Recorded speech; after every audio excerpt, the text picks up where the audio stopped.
We will go here in the nutrient cycle. Now, nutrient cycle can be of two major types. First is gaseous and second one is sedimentary. Why it is divided into? Because for the gaseous, example for nitrogen, for carbon, for oxygen, or for example water cycle, most of the reservoir are there in the atmosphere. Okay, so the source can be seen as from the atmosphere, whereas in the sedimentary it includes the nutrients which for which the reservoir is the earth crust. So for example sulfur or phosphorus. Okay, now I hope that it is clear that there are two major types of the nutrient cycle. First is the gaseous. So we know that there are two types, one is gaseous, other one is sedimentary. So gaseous for which the reservoir in the atmosphere and sedimentary for which the reservoir in the earth crust. So let us take some examples of this of few nutrient cycles. The first one is carbon cycle, right? We know that carbon is a very important element for the life forms, right? You can also understand in a way that it is a building block of the life, and it constantly moves in the different component such as organism, ocean, soil and sediment. To give you a very brief overview, which I am very much sure that all of you are aware, that the carbon dioxide from the atmosphere, right? It is coming from where? It is coming either from the fossil fuel which we are burning, or from the respiration of the living thing, or the combustion of the fossil fuel, whatsoever be the source of carbon dioxide into the atmosphere.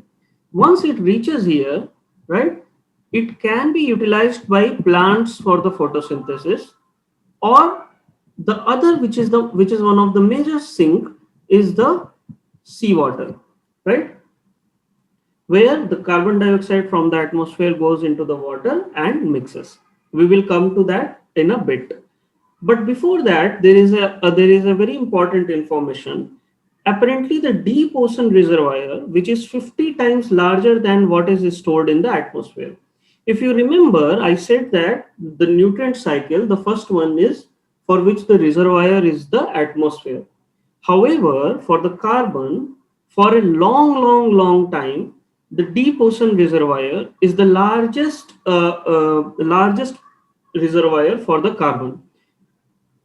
But what is happening is that post-industrial era, we have been utilizing carbon dioxide in a very high quantity, as a result of which the carbon dioxide in the atmosphere, it is increasing considerably at a greater extent. You can see the slide, what it says, that the amount of carbon dioxide in the atmosphere is very high, and it is at the highest level which has, which 800,000 years has not seen into the atmosphere. What it means is that the reservoir from the deep sea can change, or it's like carbon dioxide in the atmosphere is in a very high quantity, right?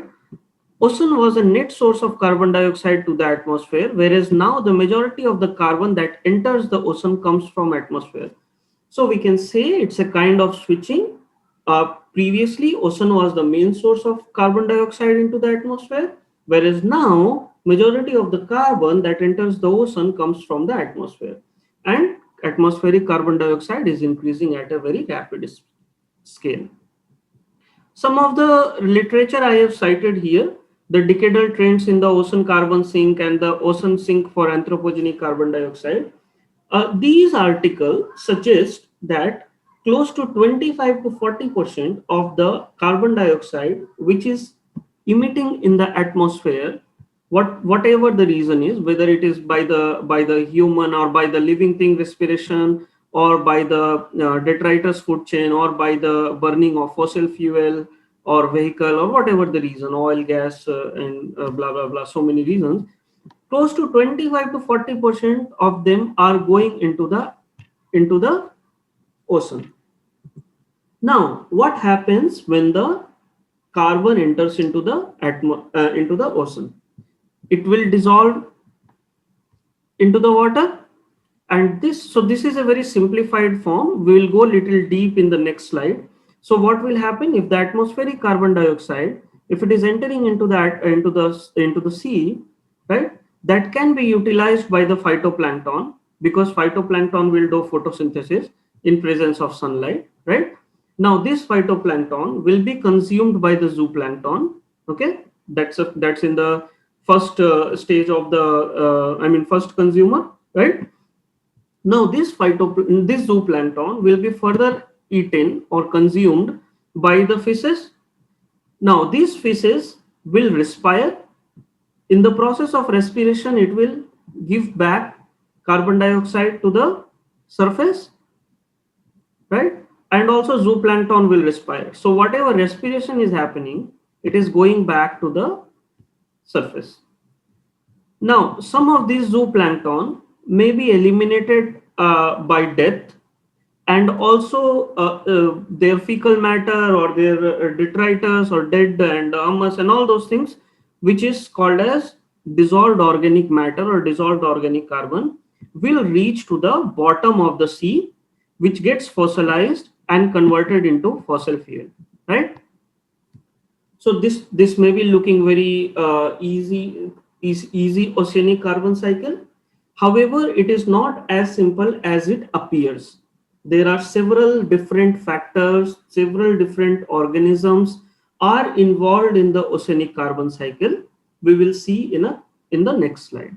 But before to go into the next slide, it is important you understand four different type of carbons.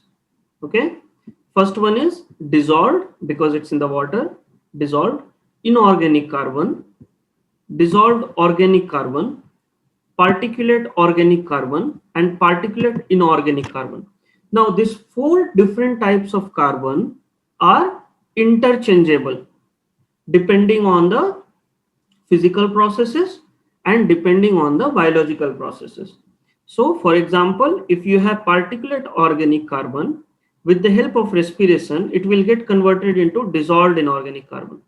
Now this dissolved inorganic carbon, by the process of carbonate formation, that calcium carbonate formation, it will be converted into particulate inorganic carbon, and then it will all start with the dissolved organic carbon. Okay, so dissolved organic carbon, by utilized by the bacteria heterotrophy or enzymes or whatsoever, it will get converted into POC.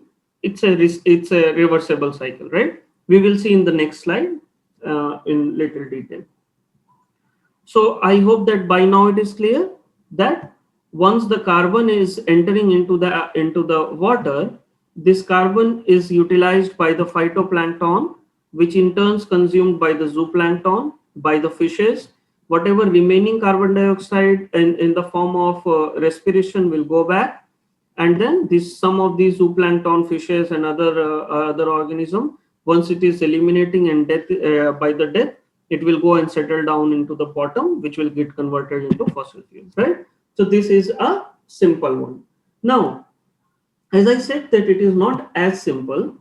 What happens before we go there, what we need to understand is that what are the different DICs? As I said that in the previous slide, that dissolved inorganic carbon is CO2, H2CO3, HCO3, and CO. So basically you have carbon dioxide, bicarbonates, and carbonates, right? So this is what it happens. When carbon dioxide enters into the water, it reacts with the water and also with the carbonate and forms bicarbonic acid, bicarbonates, and so this you can say it as dissolved inorganic carbon, right? Now this dissolved inorganic carbon can be utilized by the phytoplankton, which in turn utilized by consumed by zooplankton, getting converted into detritus, and then going into the deep sea, right? Some of this through the through the process of what do you say, respiration, or through the process of respiration, it will go back into the DIC, right? And then there will be some which will be transported to the bottom uh, in the form of dissolved organic carbon or particulate organic carbon. Some will be fixed by the cell organisms in the form of calcium carbonate. So everything, this portion and this portion, so DOC, POC and PIC, all three will go into the bottom. However, what is interesting to note, it's a very small quantity of the carbon when it starts from the surface reaches to the bottom, and that takes a very long time. Okay, so how it appears that the carbon is mixing in the water, it is utilized by the phytoplankton, zooplankton, getting converted into detritus and reaching to the sea floor. It's not a simple process, it's a quite complex process, and that takes a lot of time. We will see that what all three different pumps working for any carbon oceanic carbon cycle to perform. So first one is a solubility pump. So this solubility pump can also be called as physical carbon pump.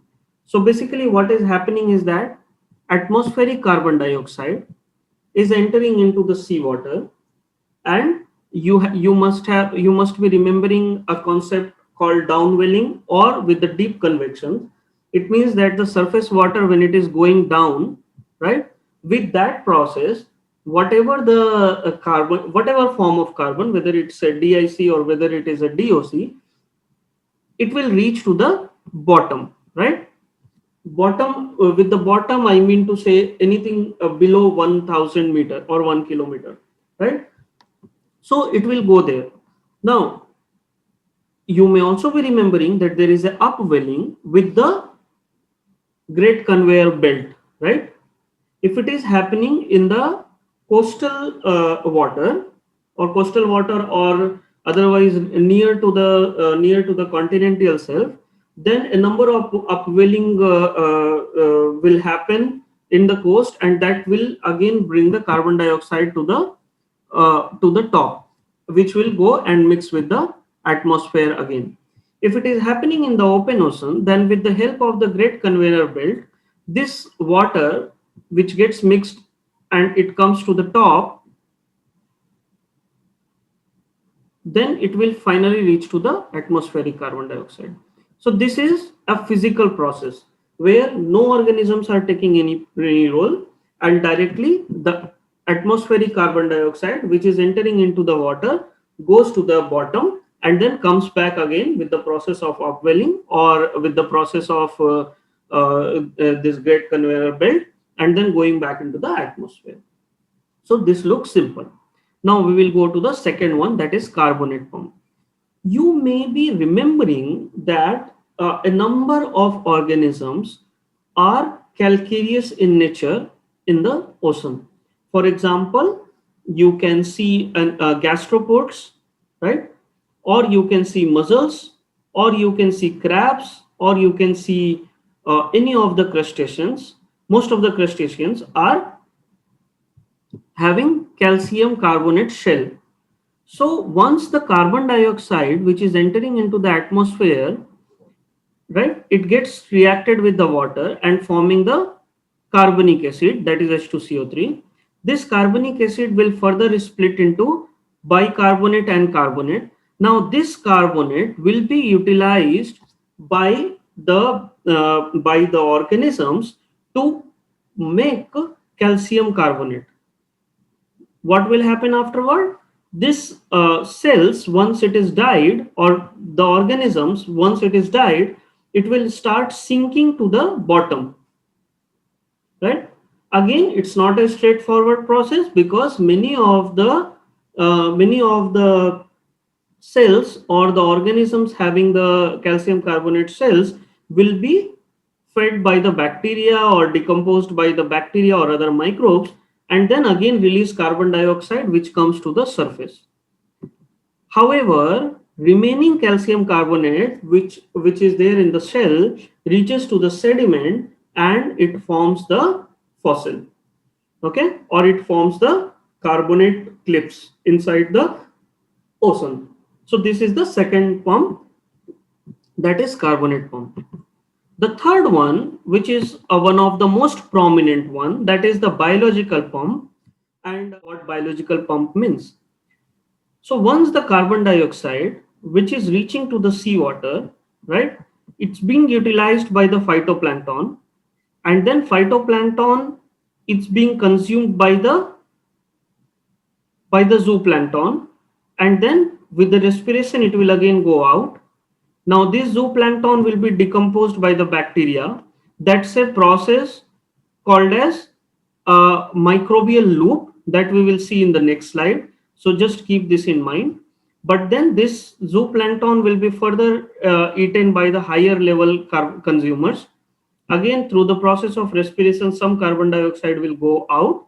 However, with the dead and decaying of these higher carnivore, and with the particulate matter settling down in the ocean sediment, will complete the biological pump. Now, for any biological pump to work, there are two important processes, right? First one is uh, first one is that the plankton fixes carbon, right? As we know that in presence of sunlight, phytoplankton fixes the carbon through the process of photosynthesis. And second one is that food web processes. It means that phytoplankton should be fed by zooplankton. Zooplankton should be fed by the higher level consumers, and then finally it goes down to the oceanic uh, bed. You may be remembering about the marine snow, which we have read in the last class. So what it means that whatever zooplankton or whatever higher consumer or even planktons, once it is dead and decaying, or once it is dead, it starts falling down on the surface, right? In between, the bacteria will start consuming them, and then as a result, what will happen? A lot of dot kind of particles. It means that all the dissolved organic matters will look something like this. These dissolved organic matter, which is coming from the surface to the bottom of the sea, are the outcome of the biological pump or the running biological pump in the open ocean. Okay. So is it that biological pump? No, it is not that simple. There are several factors playing a role in the biological pump. For example, if you remember the diel vertical migration, now that if the organism will keep on suffering from surface to the mesopelagic region, that is close to 1000 meter, then what will happen? A disturbance will happen. The process will not be straightforward, because the zooplankton, when they are going down or coming up, they will also respire, and then there will be a mixing of carbon dioxide from the 1000 meter layer and then coming to the up, right? However, not only the diel vertical migration, also what we need to understand that there are two important processes which is happening in parallel to the biological carbon pump. First is the microbial loop and viral shunt, and then second is microbial carbon pump. Okay, in this particular graph or image, you can see that what is happening if the surface phytoplankton, which fed by the zooplankton, which fed by further different consumer level. See, if 20 gigaton of carbon is there in this particular column, water column, only 0.3% of the POC is buried into the sediment. So how easy we think that the carbon or the carbon pump will bring the atmospheric carbon dioxide to sequester the carbon dioxide to the bottom of the sea. It's not that simple, because it is a very small percentage of the carbon which actually reaches to the bottom of the sea or get fossilized. That is only 0.3%. However, two things which you should learn. The first one is that if the carbon has gone below 100 meter, then it takes close to 10 years to come back to the surface. okay, which is important. Now, if it reaches close to 1000 meter, then it will take at least 100 years to come to surface. And if it is going below 1000 meter, maybe that is 4000, 5000 meter, then it will take close to 1000 years to come to the surface. It is very important to understand this, because we should understand the time scale which we are talking about. Okay. And this is again a pictorial image where you can see that prokaryotes are being fed by the eukaryotes, and then this particulate organic matter, it means the dead end decay of the organism, and then this dissolved organic matter, which is a very small sized organic compounds, which will be going to the bottom of the sea, in between fed by the heterotrophic bacteria and archaea, and then it will again release the organic compound, organic carbon into the atmosphere, right, through the upright food web that we will talk about in a minute. Okay, so this is the overall procedure. Also, you would see here that there is a term called as RDOC. Okay, uh, when we talk about the microbial loop and the viral shunt, what I mean is it's a kind of feedback pathway, that whatever the carbon which was getting fixed or getting consumed by the zooplankton, and which was going down in the benthos through the process of sinking, right, it gets stopped by the bacteria in between, because bacteria feed on those dissolved organic matter, and then what it does is that it converts this carbon, or it accumulates this carbon, right. Now after accumulating this carbon, this bacteria is being fed by protozoa. So generally what we think when we think about the food chain or food web, we think that there is a producer, there is a consumer, and then at the end there is a top consumer, right. And in between we have dead and decomposition by the bacteria or the decomposers. However, this is a kind of, if you see, a reverse approach, because bacteria is again eaten by protozoa. Protozoa is being fed by some of the zooplankton, and this some of the zooplankton will be fed by the bigger fishes. Bigger fishes can be eaten by the whale, shark, or whatsoever in the open ocean. I mean to say a bigger predator, right? So what happened? The carbon which was going down into the bottom has again come back into the surface, and it went to the atmosphere. So it's a kind of feedback pathway, where the dissolved organic matter which was supposed to go down and sink in the bottom has again come back to the food chain. Okay, that is also called as microbial food chain, or the overall process is called as microbial loop.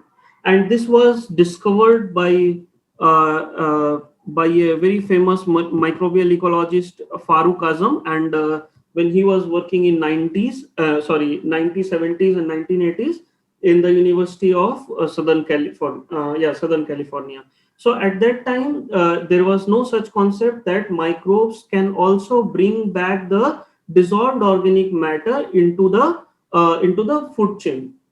Okay, with the advent of the microscopic techniques, when they realized, or when the researchers realized that the sea is full of microbes, when they started looking into the segregation of those bacteria, they realized that this bacteria plays a very important role in the oceanic carbon cycle.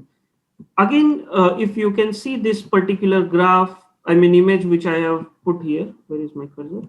Okay, here. That there is a free bacteria here. Now this free bacteria,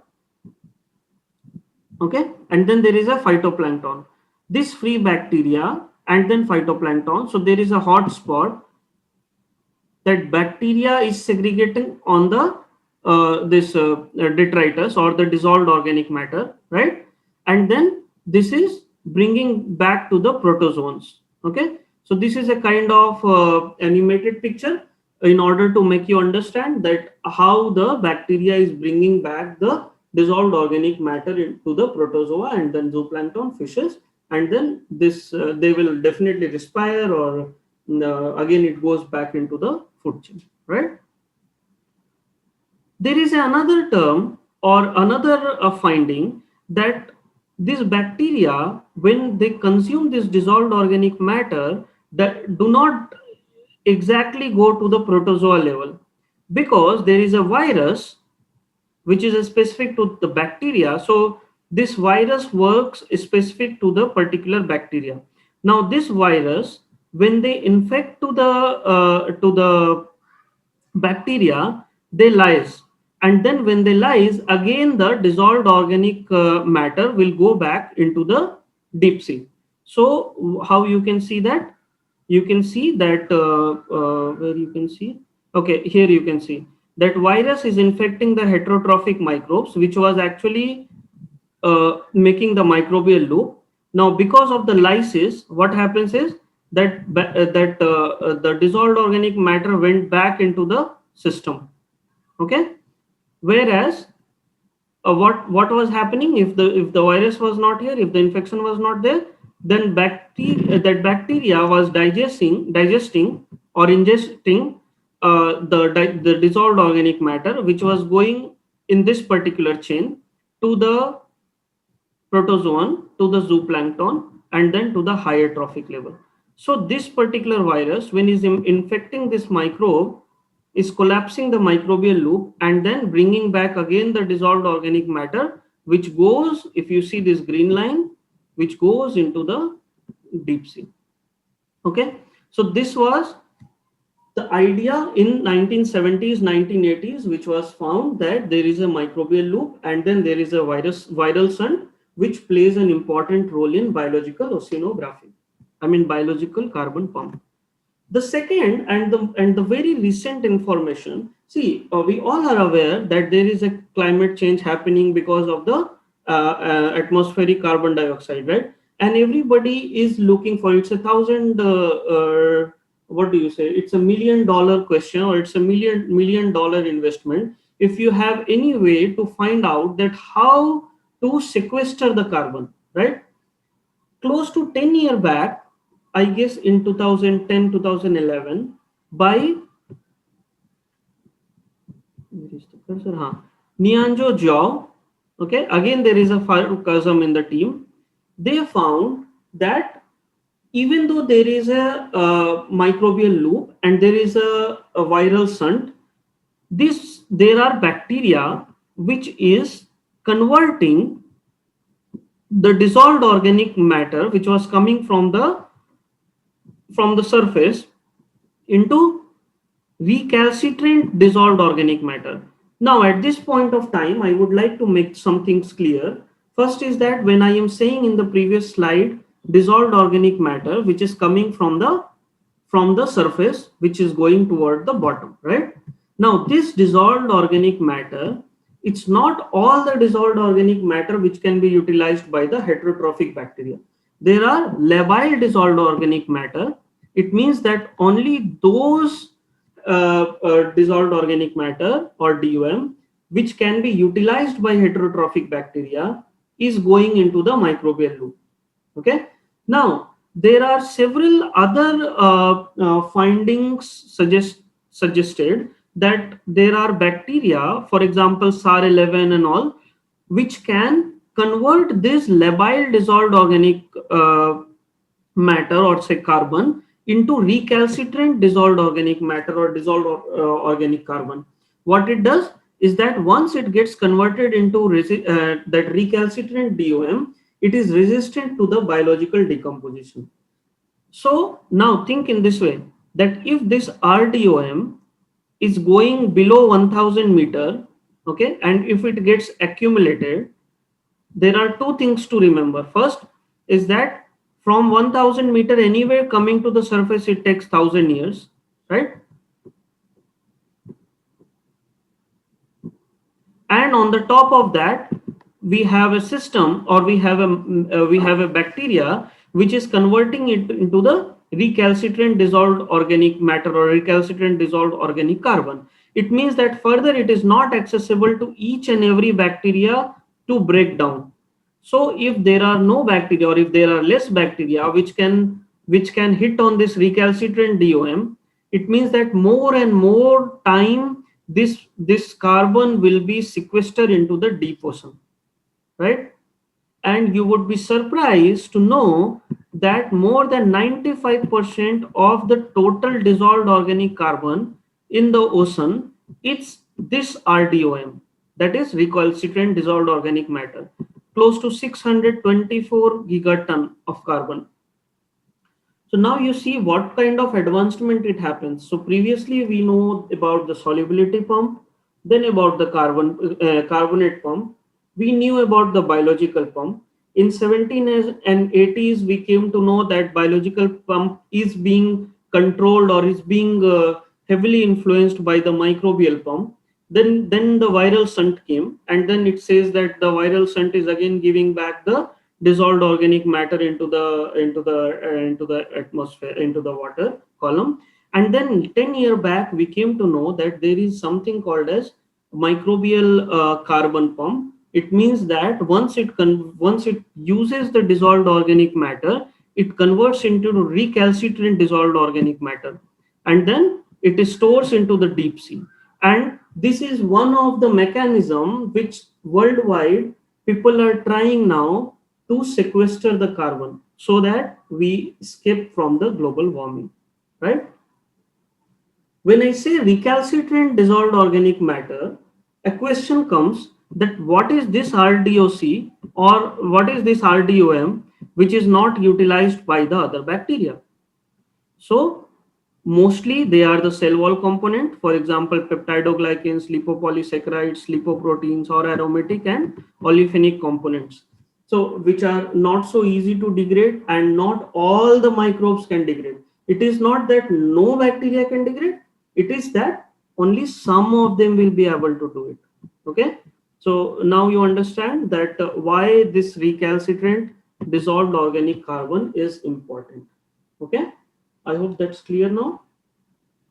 So in a nutshell, what we can say is the carbon process is not a simple process, it's a complex process, and it not only involves the physical, so with the physical I mean to say solubility pump, but also the biological component. It means microbial loop, viral shunt, and microbial carbon pump. So now you can understand that if the carbon dioxide which is entering into the atmosphere, it is being utilized by the phytoplankton, right? And this carbon dioxide can directly go with the help of physical mixing to the bottom. Now this phytoplankton, when fed by the zooplankton, right, it gives through the process of respiration carbon dioxide to the atmosphere. But then and then again the food web will go on with the fishes, with the microzooplankton. There will be aggregates of the sinking particle that is called as marine snow, right? In between it will be stopped by the bacteria or the microbes, right? And then it will go back to the carbon dioxide into the atmosphere through the negative feedback mechanism. It means negative, I mean putting back again the dissolved organic matter into the food chain, right? Then a virus will stop that process and again bring back the organic compound here, right? And then of course there is a process which is not explained here in this particular graph. So there will be recalcitrant dissolved organic compound, RDOC. Okay. And only 0.3% after all this process, only 0.3% of the carbon which starts from the surface will reach to the bottom and form the fossil fuel, which we use in a very high manner or in a very unsustainable manner. Okay. So this is all about the carbon cycle, oceanic carbon cycle. Move to the next cycle. So the next cycle is nitrogen cycle. We know that nitrogen cycle is a very much central to the not only the biogeochemistry of Earth, but also when we talk about the biotic component, right? Because a number of amino acids, a number of what do you say, like biological processes involves nitrogen, right? In general, if we talk, it's a process where nitrogen pool is getting fixed through the process of nitrification, assimilation, dissimilatory nitrate reduction to ammonia, and then finally there is a nitrogen loss. So that's why it's a cycle, because first you fix the nitrogen and then you lose the nitrogen, right? There is a several process involved with it, and then atmosphere is the major source of the nitrogen cycle into the land and into the ocean, right? We will go into the ocean and try to understand what it is. Once the nitrogen gas, when it enters into the water, it can be utilized by the living microbes, right? Decomposed into the particulate organic nitrogen or dissolved organic nitrogen, which can get remineralization, okay, in the form of ammonia. Now, from ammonia again, nitrification will happen, right? Nitrite, and then since nitrite is not a very stable compound, it will be converted into nitrate. So from nitrate again, it will be assimilated into the living organism or living microorganism, right? Or gets converted or denitrified to the nitrogen. Now this nitrogen also can be fixed directly to the ammonia, which again get nitrified to the nitrite. So this is the overall procedure. How organic carbon pump was very much important. So I invested much time there because that is very much central to understanding not only the biogeochemical cycle, but also that how, which we will be talking about in the next week not next week, when we will learn about the climate change, that how global ocean cycle or oceanic carbon cycles are important. I will not invest much time in the nitrogen cycle because we know the process which is also getting affected definitely by the climate change. But in general, there is a process of the oxidation and reduction, and then molecular nitrogen, it's getting oxidized, and then further it will be fixed or it will be reduced to the molecular nitrogen, right? In general, in the ocean, there are four different environments where the where the nitrogen cycle is prominent. One is in the corals, right, where we get the nitrogen, and then that gets fixed to ammonia, to nitrite, to nitric oxide, which is again, nitric oxide is a very unstable gas biomolecule, and then it will get converted into molecular nitrogen, right? Similarly, in open and deep ocean, in oxygen minimum zone, it is important because that day I said that when there is no oxygen, then nitrogen acts as the second best electron acceptor. That's why this is oxygen minimum zone, where this nitrogen cycle is very much important. Then finally we will have in the sediment. So these three are mostly in the pelagic water. This is mostly into the the sediment that under the oxic and the anoxic condition, whatever it's happening, right? So this process is there. I will anyway share the slide with you so that you can have a look. And also I have given the reference from where most of this nitrogen cycle steps are taken. The second one, the third one is a sulfur. What you need to again emphasize or put a mark that carbon and nitrogen are those cycle or those nutrient cycle for which the reservoir was atmosphere. Now sulfur cycle is something for which the reservoir is the ocean. So mostly the sulfur in the ocean is available in the form of dissolved sulfate or gypsum or pyrites in the form of sedimentary minerals, right? So what we need to understand that sulfur, it's coming mostly from the oceanic surface, oceanic floor, or we can say from the earth crust, right? In general, if you see the cycle, sulfur cycle at the global scale, what you see that volcanic eruption is one of the major source for the hydrogen sulfide. right? Smelting or the burning of the fossil fuel or whatever the anthropogenic activities are there, that also leads to sulfur dioxide, right? Which goes into the atmosphere in the form of sulfates, right? Now this atmospheric sulfur dioxide will come to the water, right? Will come to the soil. Also acid rain. So in the acid rain, this nitrous oxide and sulfur dioxide both are important component for the acid rain, and that causes the, I mean, basically I am saying that that causes the acid rain, right? Also, since I said that the sulfur is present in the earth crust, and a number of erosion cycles or number of, I mean, weatherings or the leaching of rocks, sometimes the sedimentary rock in the coast, these all will be acting as a, or these all are the sources of sulfur in the ocean, right? And then what happens is that from the sea, a sulfur compound, that is a very volatile sulfur compound called as dimethyl sulfoxide, that we will see again that what this DMS is, that transports from sea to the land. And this is how this global sulfur cycle works. Okay, so mostly from the volcano, from the weathering of the rocks, leaching of the rocks, and then from the fossil fuel burning, it will come to the atmosphere, and then from the ocean in the land, it will go in the form of DMS or some sulfur compounds. Okay, so this is the global sulfur cycle. What you need to remember is sulfur cycle is very much important for ocean as well as for the sustainability of the earth. I will show you how. But before that, let us zoom again, like how we did for the nitrogen and for the carbon. Let us exclude the land part and think only about the oceanic sulfur cycle. So what will happen? As I said that sulfur, which is coming mostly from the earth crust, right? So one emission is coming from the land land volcanoes, and also this atmosphere will cause uh,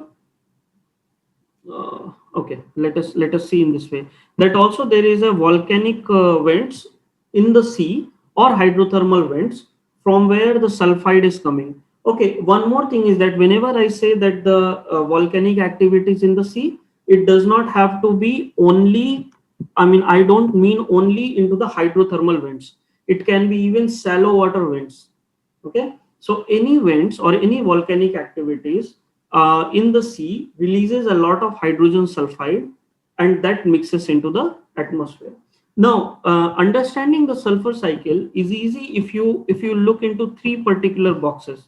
First one is at the surface. At the surface, what happens?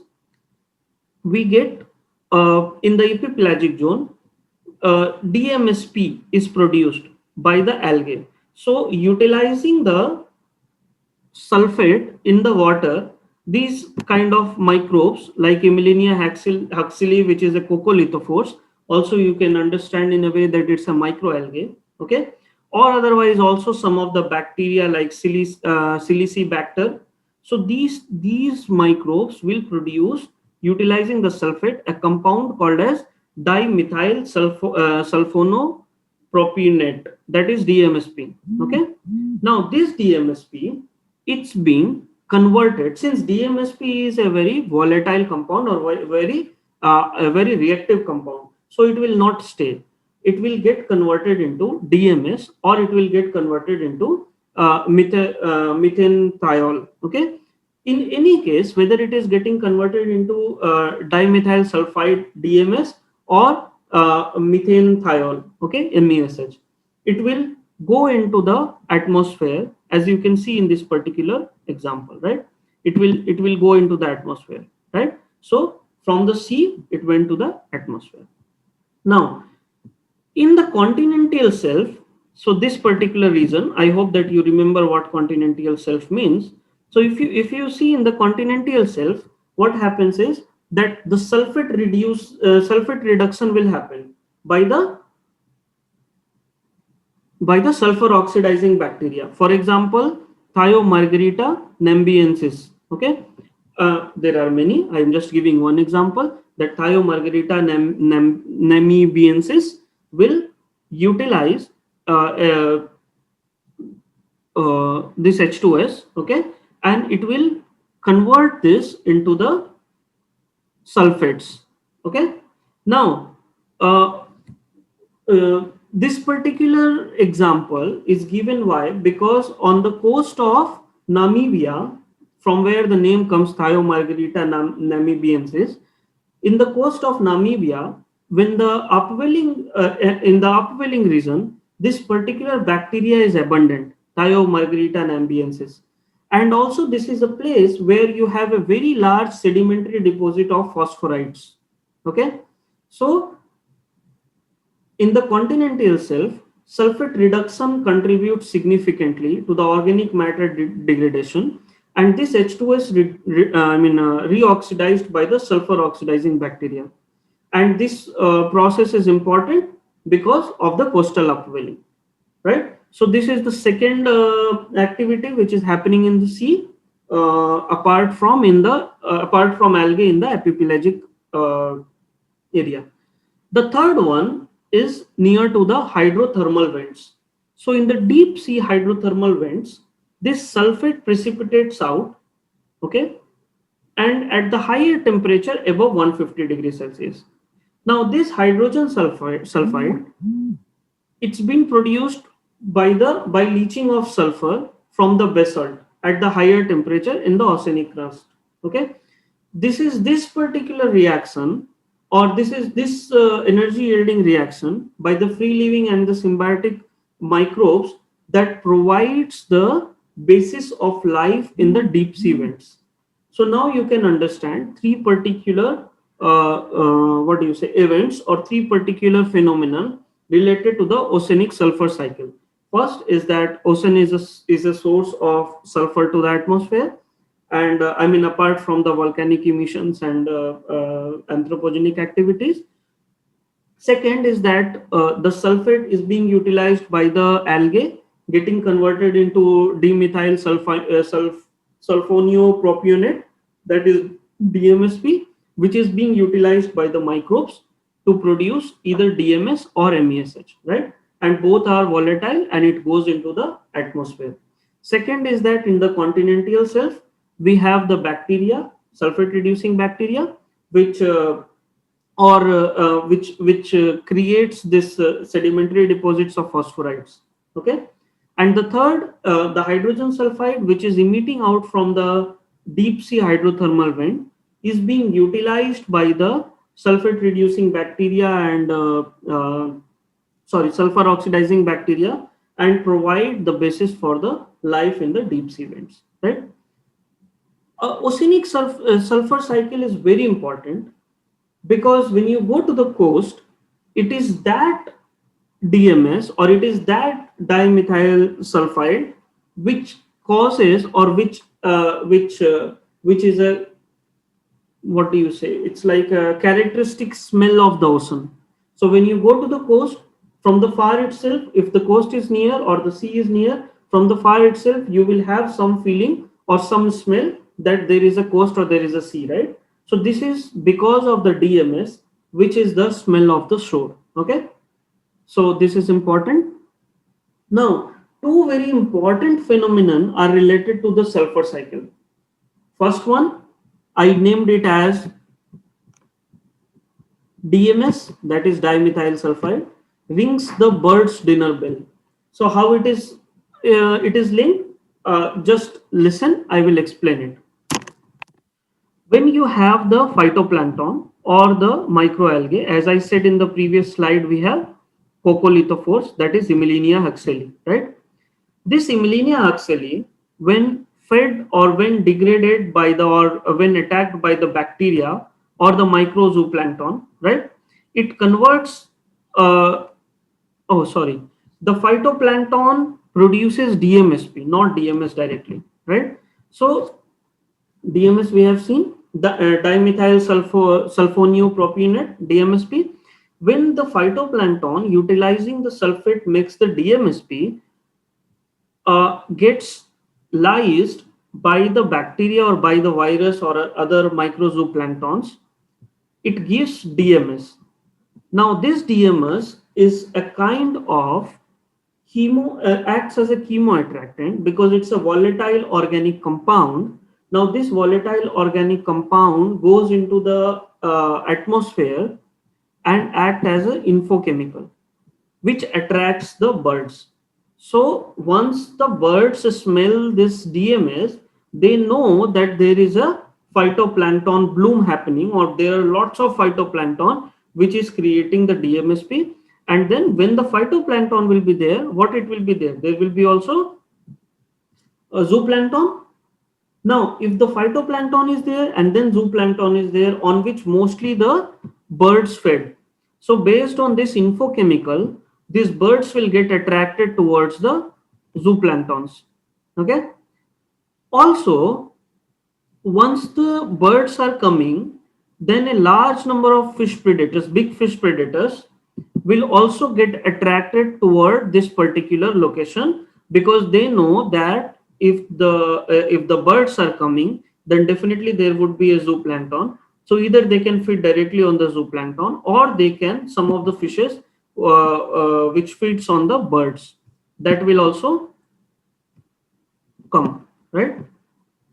Now, so what will happen? As I said, that phytoplankton is there. Bacteria or virus will infect the phytoplankton. The DMS will get converted into DMSP will get converted into DMS. This DMS will go act as an infochemical to the birds. Birds will come here to see, after seeing the birds and the zooplankton, the big fishes and the predators will also come. Once the big fish and the predators are coming, they what they after when uh, they excrete. I mean, at the process of excretion, there will be also iron. Now, once the iron, since they are very big fishes, they will create a more and more of iron. Now, once they create more and more of iron, this induces the phytoplankton bloom again. This phytoplankton bloom can be further infected by the bacteria, which releases the DMS, which releases the infochemical. Infochemical attract the bird, and then more and more fishes. Also, so this is kind of one story that how sulfur cycle is important, that DMS rings the bird's dinner bell. Also, you need to understand that more and more of phytoplankton bloom will happen. It means more and more of carbon dioxide will be fixed.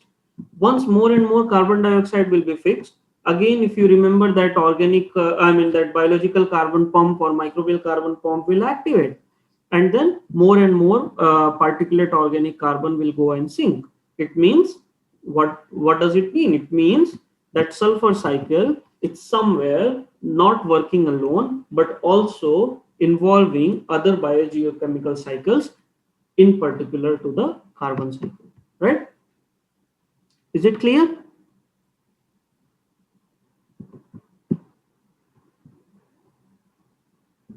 Let us go to the another example. In the another example, what you will see is that the same DMS, right, can act as a global thermostat.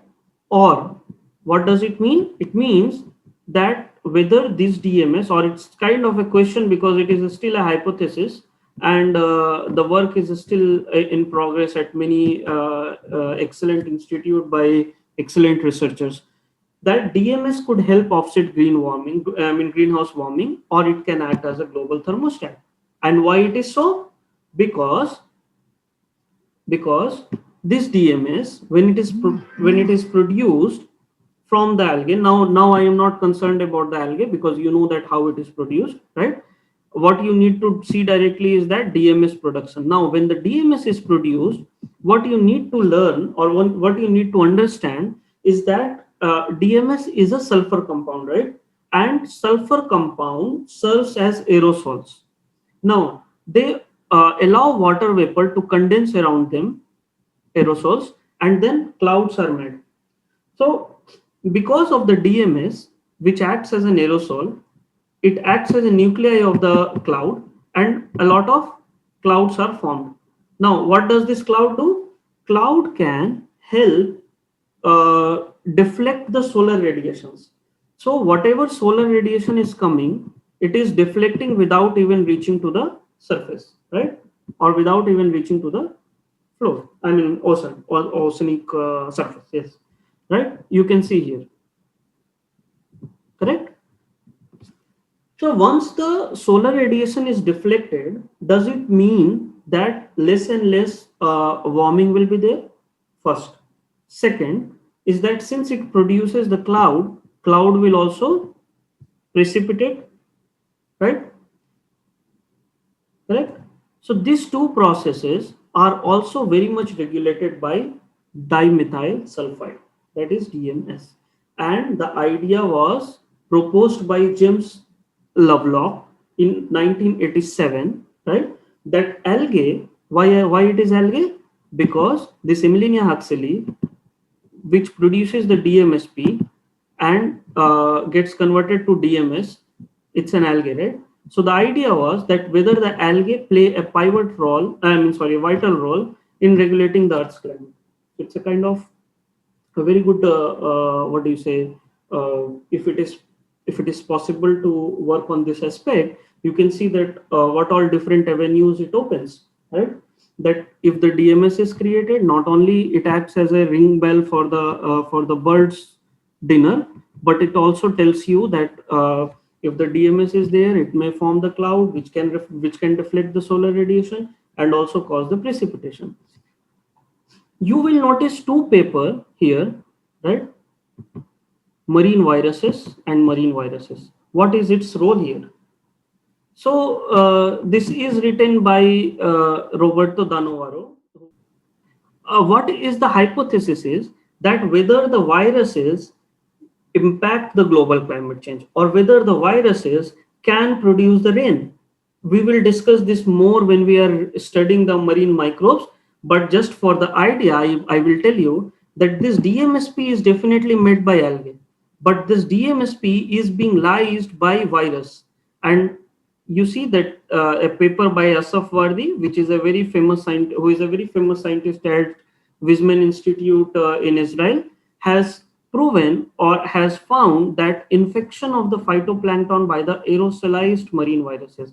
So aerosolized marine viruses are traveling along with the algal bloom and lysing the algae, causing this DMSP to convert into DMS, and this DMS does the whole the work. So it is a very good example that how algae and virus are interacting to create the climate, to affect the global climate change. Okay.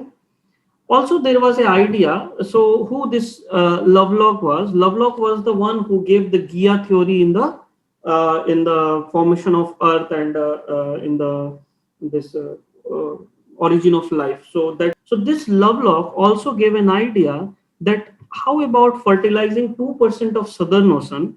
It can actually cool the Earth by 2 degrees and set back the tipping point of the global warming from about 10 years to 20 years or more. So not only the carbon could act. I mean, not only the carbon sequestration using the algal growth in the Loha fix, but also if this phytoplankton bloom, or let's say the microalgal bloom, could lead to DMS production, that could have tip off some of the global warming. However, is it that simple? The answer is no. Why? Because if the clouds will be formed by doing the fertilization of the ocean by the iron, then this cloud will create a blanket, right, to the ocean floor. Now, if the cloud will be there on the ocean floor, whether the sunlight will be enough for algae to grow, and that can act as how we see in the metabolic pathways as a feedback inhibition.